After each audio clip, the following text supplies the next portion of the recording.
got killed, I really don't know. And this boy was killed, I say, 4 or 5 blocks from the police station. A lady walked in and asked for me to call an ambulance, that a man had been shot. And we had a little hard time trying to get services to this person that was wounded. They asked us all kinds of questions, you know, as to who you are, where you're calling from.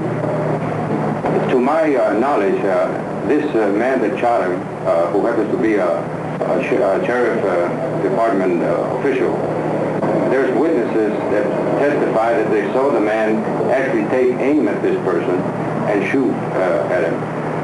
And I think he had it in his mind, you know, that he was going to come and probably shoot a Mexican-American. A large group of law enforcement officers came into the area, and just like a bunch of shock troops, they swept through the street, arresting selectively young Mexican-Americans, and especially those that seemed to have long hair or had any of the trademarks of liberal people or militant people.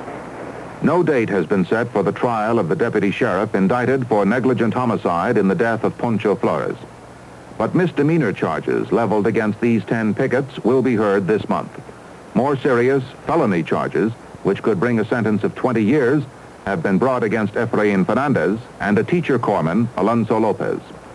Alfonso Lopez was not one of the pickets, but Chief Ramirez accused him of throwing a rock and thus interfering with the police, a felony in Texas.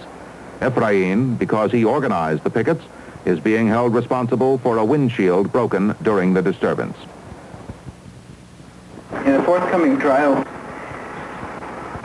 on my charges of having maliciously destroyed some property during the riot, I'm very apprehensive.